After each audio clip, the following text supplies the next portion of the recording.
Welcome back to the Girl Doc Survival Guide, a compilation of thoughts from 3 experts in dermatopathology, focusing on failure, making mistakes, and dealing with it, and learning to be better. I recently came back from a trip to Boston where I was honored to participate in Dr. Artur Zembowicz's Dermpedia course, and wanted to highlight some of the thoughts from Dr. Artur Zembowicz, Dr. Alejandro Gru, and Dr. Philip LeBoit, all 3 of whom were also speaking at this course.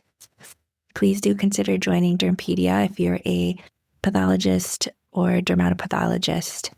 There's a lot of great content there that Dr. Zembowicz has made great efforts to make available. Dr. Artur Zembowicz, MD, PhD, is the founder, medical director, and principal consultant at Dermatopathology Consultations, LLC, and the founder of Dermpedia.org. He is also a professor of anatomic and clinical pathology at Tufts Medical School and a senior dermatopathology consultant at Leahy Clinic in Burlington, Massachusetts. Dr. Zembowicz is an innovator in dermatopathology education and is always pushing the envelope to do better in education. In so doing, he recognizes that there will be failures. Here is Dr. Zembowicz. For new things, if you want to start new things, what is very helpful is to be prepared to fail. And that's very difficult for many people. And that is this audacity to try, to put a shingle out. I was very fortunate myself that I have no really fear of failure. If I fail, it really doesn't bother me, really. And I don't feel that other people perceive it as failure. So it's easier for me in that sense. I think what really helps is sports, because in sports, you always going to have a better competitor than you. It's good to have that experience. In addition to failures, when we try new things, the daily practice of dermatopathology, or really anything, can lead to errors. Dr. Alejandro Gru, MD, is the Leonard C. Harper Professor of Dermatology and Director of Dermatopathology at Columbia University Irving Medical Center. He was previously at the University of Virginia, where he was Professor of Pathology and the Dermatopathology Section and Fellowship Program Director. Here is Dr. Gru. I think error is unavoidable in what we do. No matter what we do, you have to face and accept the fact that you're going to make errors, no matter how careful, conscientious, or good you are. It doesn't matter. Error is intrinsic to what we do. I think it's important to accept the fact first that you're going to make mistakes and that you're going to get that dreadful call that the clinician wants to talk to you about the case, and then you pull out the case and say, dang, try to be careful. Be mindful, be respectful of the time you want to spend with each case that you're looking at. Try not to rush through things. But at the same time, when you make a mistake and you see you make a mistake, I think it's so important that you discuss with whoever the person is when you have made a mistake and tell them, listen, I looked at this case and I thought so and so, but now I'm looking at this again and I can see your point and etc. I think a lot of people feel afraid about that level of interaction and thinking, oh, this person thinks I'm not very smart and how come that I made my mistake or etc. But really the fact is that when you have those conversations, the people are usually face it very well. Of course, there's a lot of different personalities that have to be involved in that. But I do think that whenever you have those conversations, you learn a lot from discussing with a person. And usually the outcome is very good. When you're unsure about something, show your cases to other colleagues or just send the case out for a second opinion.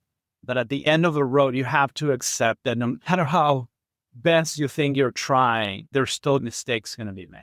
It is failure, and I think it is hard to swallow it when you see that you've made a mistake.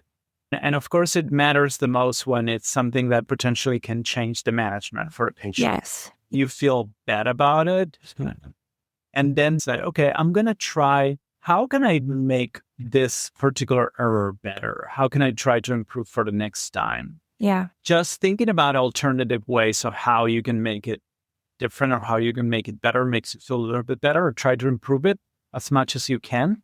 You cannot get fixed into mistakes, no matter how bad they are. Of course, if the mistake is bad, that makes it feel worse and you take a little bit more time to recover. But to me, it's just, okay, I need to move on. There's some things that needs to be finished. Otherwise, it almost paralyzes you and can't move on with my life and my career. I accept this no matter what. I know I'll be making mistakes. We are all only human and everyone makes mistakes. Dr. Philippe LeBoit is professor of pathology and dermatology, as well as division chief of the dermatopathology service at the University of California, San Francisco.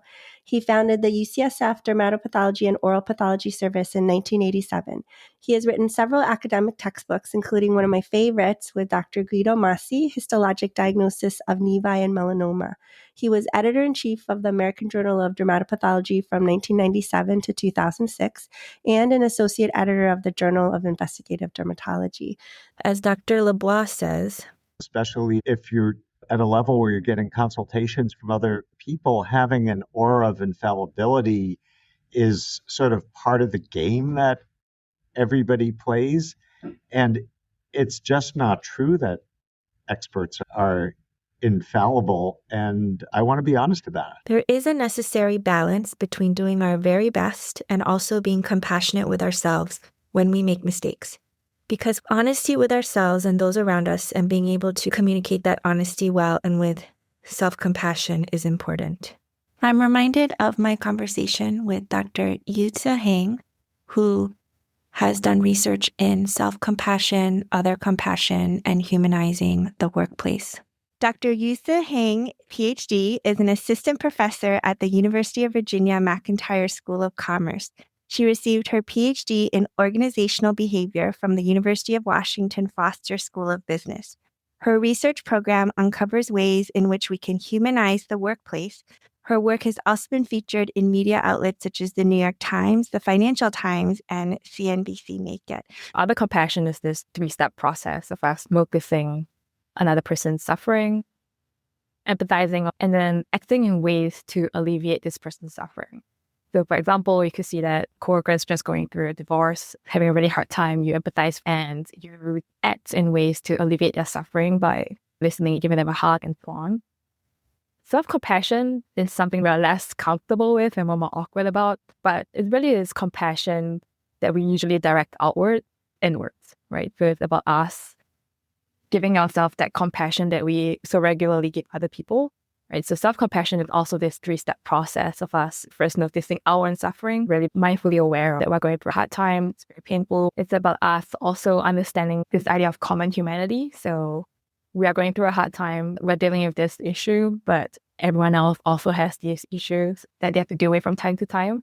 The last part of self-compassion is really self-kindness, which is us acting in ways to alleviate our own suffering.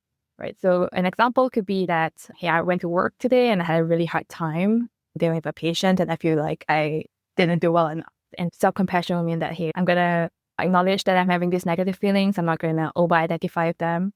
I'm going to remind myself that this is not something that only I experience. This is something that everyone else goes through from time to time as well. It's just the nature of the job. And the final step is to really act in ways to alleviate your suffering, pain, guilt, and so on. That could be engaging in a self-care activity that you enjoy. It could be going swimming, gardening, something that fills your cup, right? Being kind to other people seems easier or seems more intuitive just because we have done it more often. Self-compassion is something that's harder for people to do just because it's something that people have not really thought about for a long time.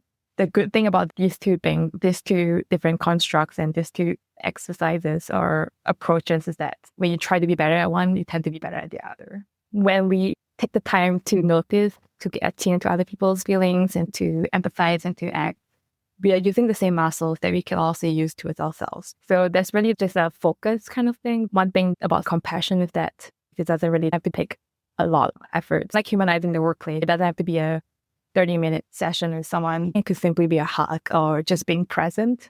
And I think the same goes for self-compassion, where you don't have to go for a self-compassion like an 8-week mindfulness course or something like that. To be self-compassionate, it could just be like a 5-minute mindfulness meditation.